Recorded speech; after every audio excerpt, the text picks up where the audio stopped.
When you look at some of the things that Antonio Brown did yesterday, that was stupid. That was stupidity. Antonio Brown was arrested on attempted murder charge stemming from a shooting after a celebrity boxing event in Miami. They warned him. They pleaded with him. Now that same man is staring down 30 years in a Florida state prison. The men who played beside him, trained with him, and loved him, they broke down on camera when the news hit. What they said on record about how we got here is the story nobody has fully told until now. Let's get it into it.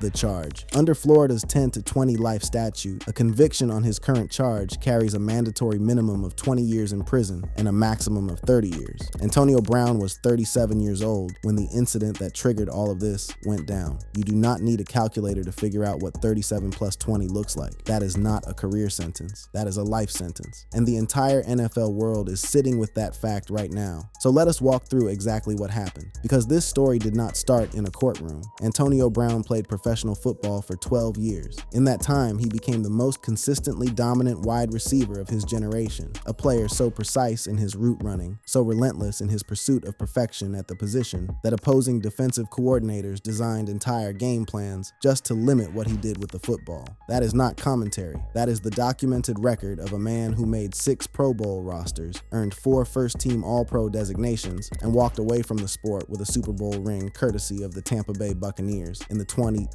season. From 2010 through 2018, the debate among football minds was never whether Antonio Brown was the best wide receiver in the NFL. The debate was about who came closest to touching him. Nobody did. That is the man who, on the night of May 16, 2025, walked into a parking lot outside a celebrity boxing event in Miami and walked out with a criminal charge that could swallow the rest of his life whole. May 16, 2025. Influencer Aiden Ross hosted a celebrity boxing event in Miami's Little Haiti neighborhood. Brown was there, dressed in olive green from head to toe. Multiple cameras, venue surveillance, and bystander phones were rolling. By all available accounts, the early hours of that night were calm. Brown was mingling. Nothing suggested what was about to happen. Then a man named Zulkarnain Kwame Nantambu, 41 years old, dressed in all black, walked up to Brown's group. Video showing the moments former NFL player Antonio Brown allegedly fired a gun at a man in Miami. Words were exchanged. Then, according to arrest warrant documents and surveillance footage reviewed by multiple Miami news outlets, Brown threw the first punch. A fist fight broke out. At least 2 other people joined in, briefly turning it into a multi-person scuffle. Security guards rushed in to break it up. One guard went down. Brown kicked him. Brown then struggled with a second guard. The 2 of them moved behind a white SUV and briefly disappeared from the main camera angle. There you see Brown with a group of people. He's wearing the green army helmet.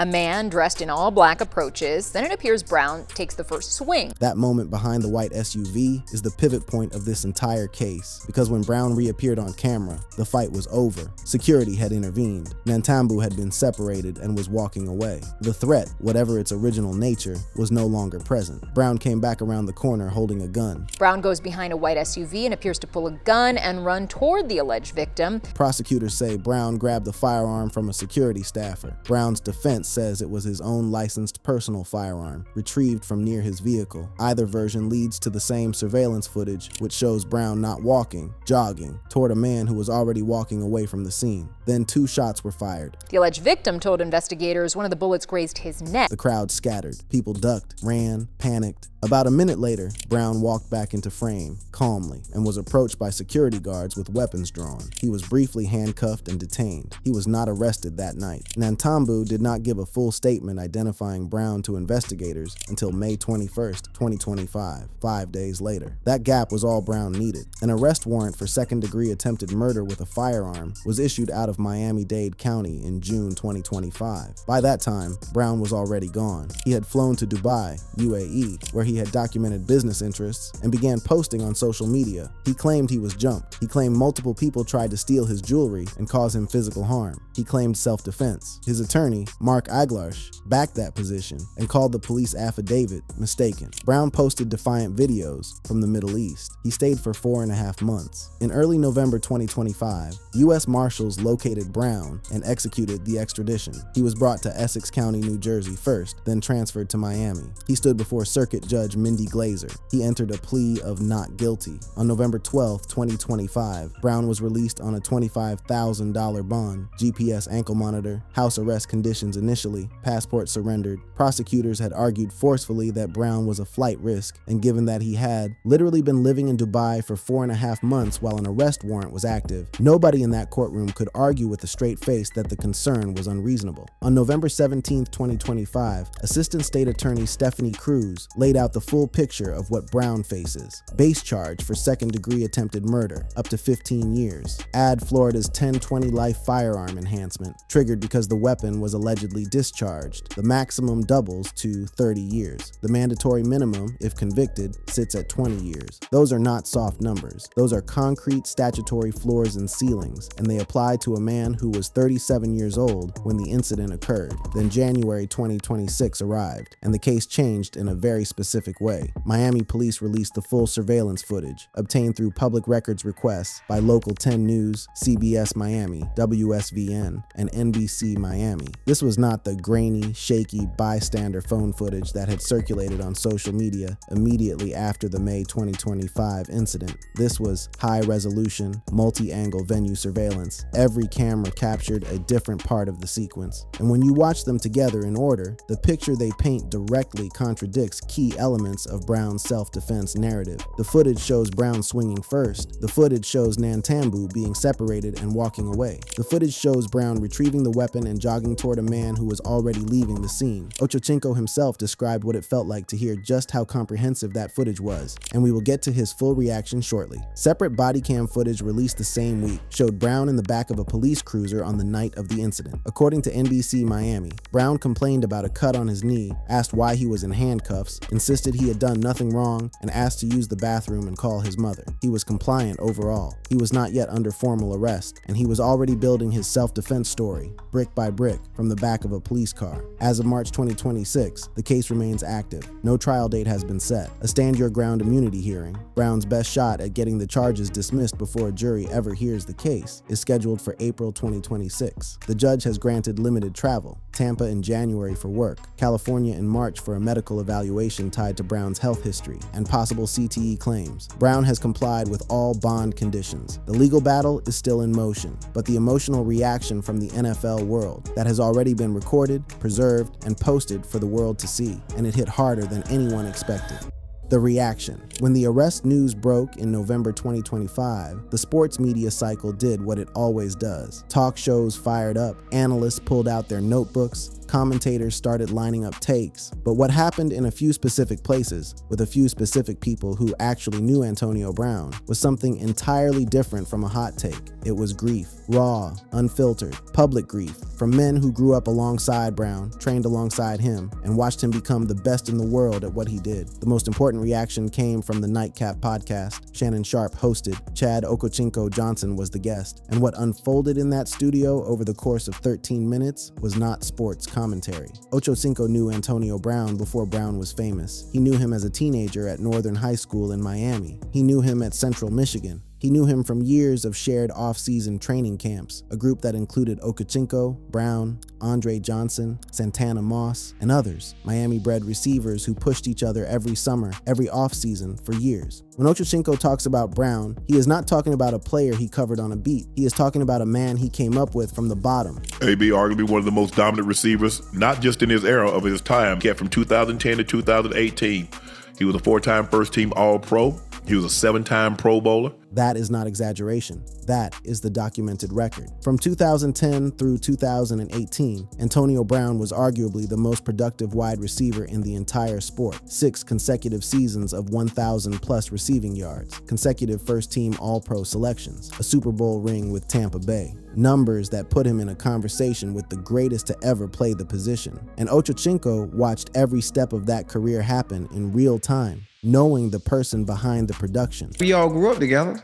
We all come from the same area. We all train together. These two men did not just share a sport, they shared streets, the same training facilities in the off-season, the same conversations about the work ethic required to stay at the top. Ochocinco described a brotherhood among Miami-bred receivers, a deliberate, maintained alliance built on accountability and mutual respect, a code, and Brown, by Ochocinco's account, was always at the center of it. He was the one you pointed to and said, look at what the work produces. That history is why what Ochocinco said next landed the way it did. I sent like a broken heart when I saw, what happened when I saw the news on Twitter. Ochocinco said he had tried over the years, tried to reach out, tried to have conversations. But there is a line, he explained, where you have to respect that someone is an adult and capable of making their own choices, even when those choices look wrong from the outside. Brown was grown. Brown was in control of his own life. And Ochocinco, who by his own admission spent years walking the edge of his own career with antics and stunts, understood the difference between entertaining chaos and the kind of chaos that destroys everything you built. He watched Brown cross that line. He watched him keep crossing it. And when the arrest news came through, it was not a surprise. It was still a gut punch. Ochocinco broke down. There is no softer way to say it. The man who once wore a sombrero on a football field, who legally changed his name to his jersey number as a joke, who built an entire media persona on being the loudest and most entertaining personality in the room, that man went quiet and emotional on a podcast, talking about Antonio Brown. And Shannon Sharpe sat across from him and felt every word. Shannon Sharpe, for the record, was not coming at this from a place of pure sympathy. Sharpe acknowledged directly on the podcast that he and Brown had their differences, history between them, complications. But in that moment, none of it mattered. What Sharpe saw in the arrest, in the footage, in the charges, was the sight of a supremely gifted athlete who had been given everything the game had to offer and who had methodically walked every piece of it out a door that would not open again. It's just tough. It's extremely tough. Sharpe called it bigger than football. He said he wished Brown had stayed in Pittsburgh, stayed with Ben Roethlisberger, stayed focused and consistent the way his numbers demanded. Because the production Brown was putting up in Pittsburgh was not just good, it was historic.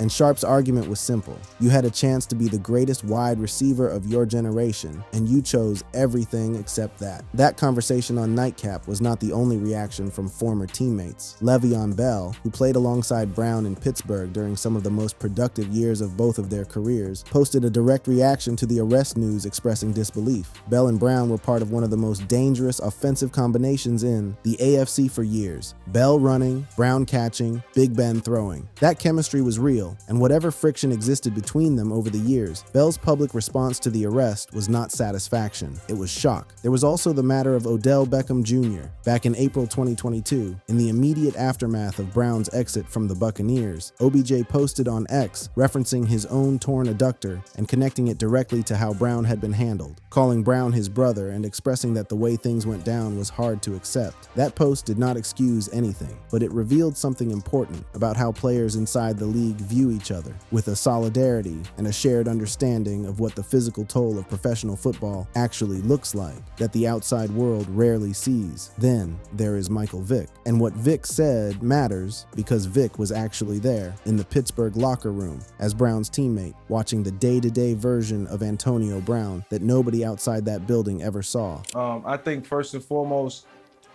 if AB's to ever play in the National Football League again, he has to get some type of help. Because this is just not normal. Vick said that with gravity. He was not dismissing Brown. He was not piling on. He was a man who had lost his own career to his own choices, who had served nearly 2 years in federal prison and rebuilt himself from nothing, saying plainly that he recognized a pattern he had seen before. Something was wrong. Something needed to be addressed. And that statement was made years before Miami, years before an arrest warrant, years before any of what we are talking about now. That is the line that follows you. A man who lived next to Brown in a locker room, who watched him work, who knew the obsessive, relentless, quietly superhuman version of Antonio Brown that existed behind the scenes. And that man says he never saw this coming from that person. Not from the Antonio Brown he knew in Pittsburgh. That gap between the player Vick knew and the man caught on that Miami surveillance footage is exactly what the rest of this story is about. the pattern. Here is the thing about Antonio Brown's fall. It did not come out of nowhere. It is not a mystery. It is not some inexplicable collapse that nobody could have predicted. It is, in fact, one of the most thoroughly documented, clearly telegraphed, publicly visible downward spirals in the history of American professional sports. The receipts go back almost 2 decades, and when you line them all up in order, what you see is not a series of isolated incidents. What you see is a man who was told by teammates, by coaches, by league officials, by the judicial system, by civil courts, by the people who loved him, that the path he was on ended badly, and who kept walking anyway. Let us go back to the beginning. 2007. Antonio Brown is 19 years old, a freshman at Florida International University. He gets into a physical confrontation with campus security during a dorm incident. He is arrested on charges of burglary with assault and battery, charges that are later dropped, and expelled from FIU. He transfers to Central Michigan as a walk-on with no scholarship. Nobody is watching yet. Brown is not famous. The incident evaporates. He makes it to the NFL. He makes it to Pittsburgh. And for years, for a remarkable stretch of years, Antonio Brown is the best story in football. 6 consecutive Pro Bowl seasons, the most reliable hands in the game. A man who played every snap like something was chasing him. Then the cracks started showing. January 2017. Brown live streams the Steelers locker room on Facebook Live immediately after a playoff win, capturing head coach Mike Tomlin in the middle of a profanity-laced team speech. The video goes viral. Brown apologizes, calls it a distraction, receives no meaningful NFL discipline. The team moves on. April 2018. Brown allegedly throws vases, an ottoman, and a glass table from the 14th floor of a South Florida condo rental. The items land in a courtyard near a 22-month-old child in a stroller and the child's grandfather. 2 civil lawsuits are filed in October 2018. Both are settled confidentially in 2019. Nobody suspends him. Nobody cuts him. The NFL moves on. By early 2019, Brown has worn out his welcome in Pittsburgh through a combination of missing practices, public arguments with Ben Roethlisberger, and sideline explosions. He is traded to Oakland,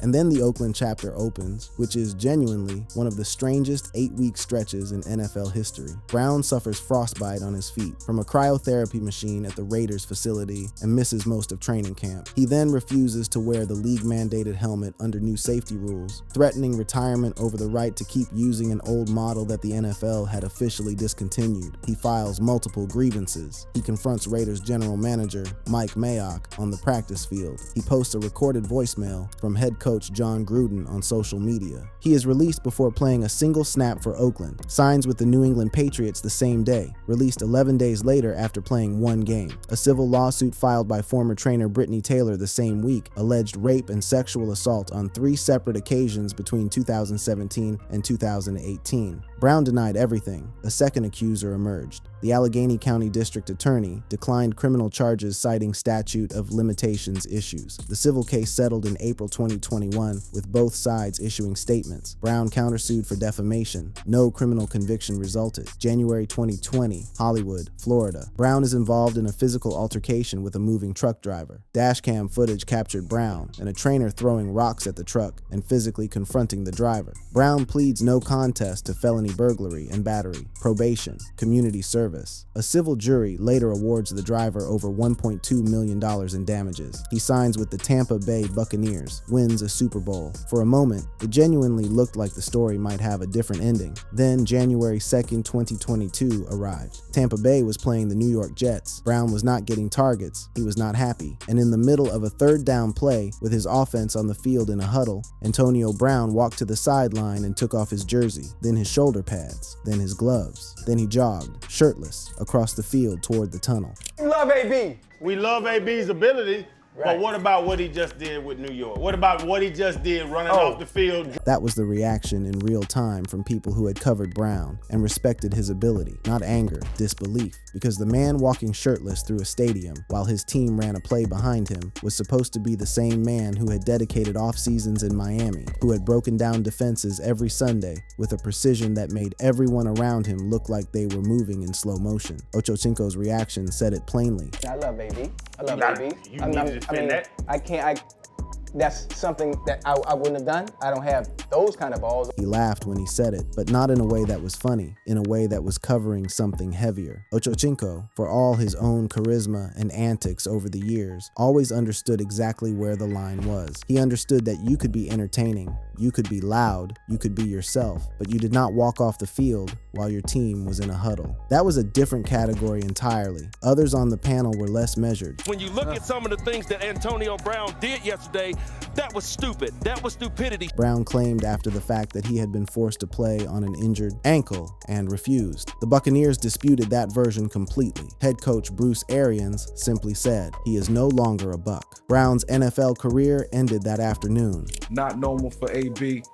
Very concerning for me, and we'll see how Antonio, he'll probably never play in the league again. They were right. He never played an NFL game again. What followed was a post-career stretch that confirmed in slow and painful detail that what happened in Tampa was not the end of the pattern. It was the middle of it. In 2022, Brown faced a misdemeanor battery charge after allegedly throwing a shoe at a woman during an eviction attempt in Tampa. He briefly owned an arena football team that folded. He filed for Chapter 7 bankruptcy in 2024 with approximately $3 million in reported debt. He kept posting on social media, kept making noise, kept operating as if the walls closing in on him were someone else's problem. And through all of it, through every fine, every lawsuit, every team release, every legal brush, the NFL media cycle would briefly note the incident, analyze it for a news cycle, and then move on. When you do something like that, you know, it's more so of a disgrace to the National Football League and the opportunities that's being given. That is what makes the current moment so much heavier than anything that came before it, because every previous incident had a ceiling,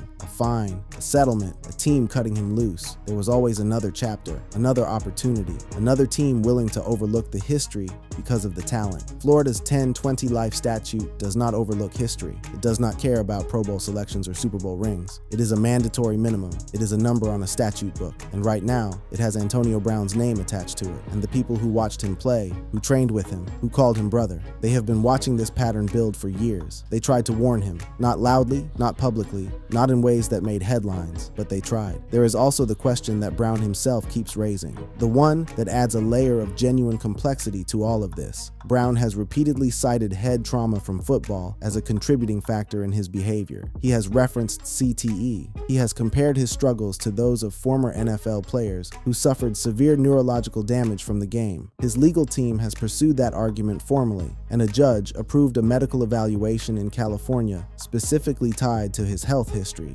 and possible CTE claims as recently as March 2026. Whether or not that argument ultimately carries legal weight is a separate question, but it is the argument Brown is making. And for the people who knew him in Pittsburgh, the version of him that Vic described, the version that Ocho trained with every offseason, it is worth at least asking whether the man in that Miami surveillance footage is really the same person at all. Or maybe he is exactly the same person, and the pattern was always there, waiting. The reckoning. As of March 2026, Antonio Brown walks free. The ankle monitor is still on. The passport is still surrendered. But he has been out of custody since November 12, 2025, and he has been living within the boundaries the court allows, like a man who is not done fighting. His legal team filed a stand your ground motion to dismiss the charges entirely, bypassing a jury trial if a judge agrees. The hearing for that motion is scheduled for April 2026, and it is the single most important event in Brown's immediate future, because if the stand your ground motion succeeds, the case is over. No trial, no jury, no conviction. The charges are dismissed on the grounds of immunity. Brown walks. Florida's stand your ground. Law gives a person the right to use deadly force when they reasonably believe it is necessary to prevent imminent death or great bodily harm. Brown's attorney Mark Eiglarsh has built the argument around a specific, documented history between Brown and Nantambu, not just what happened on May 16, 2025, but what allegedly happened in the years before that night. According to the defense motion, Nantambu was not a random bystander. He had allegedly attacked Brown backstage at Rolling Loud in 2023. He had reportedly been jailed in Dubai in 2022 for stealing Brown's jewelry. He had allegedly sent Brown threats, including the phrase, "Your days are numbered." And according to the defense, Nantambu knew exactly where Brown would be on May 16th because it was a public, widely advertised, live-streamed event and showed up with intent. The defense argues that in the context of that prior history, Brown had had a reasonable and genuine fear for his life when he fired those shots, and that Florida law gives him the right to use deadly force under those circumstances. Prosecutors see the surveillance footage and read a completely different story. Their argument is built on sequence. Brown started the fight. Brown threw the first punch. Security intervened and separated the parties. Nantambu was walking away. The physical threat, whatever it originally was, had ended. And then Brown, with an active firearm in his hand, jogged toward a man who was no longer a threat and fired 2 shots at close range, one of which grazed that man's neck. There is no reasonable fear argument available, prosecutors contend, when you are the person who initiated the confrontation, when the other party has already been separated by security, and when you are the one doing the chasing. That is the core of what April 2026 will decide. A judge will hear both arguments. The judge will review the surveillance footage. The judge will evaluate whether Brown's documented fear of Nantambu, rooted in their alleged prior history, was reasonable enough under Florida law to justify the use of a firearm. If the answer is yes, the case ends. If the answer is no, this moves to trial. And at trial, that same surveillance footage, that same body cam, those same witness statements all go in front of a jury. The maximum sentence available at that trial remains 30 years. The mandatory minimum, if convicted, is 20 years. And here is what the people who love Antonio Brown are actually saying when they react to all of this. Because if you go back and listen carefully, past the emotion, past the tears, past the broken voice, what Ochocinco said on the nightcap is something very specific. He said it carefully. He hedged it. He said he did not know what the outcome would be. But the core of what Ochocinco was saying, from a man who had been there since Brown was a teenager, who had watched every step of this story, was that Brown has been moving too fast for too long to hear anyone or anything that was trying to slow him down.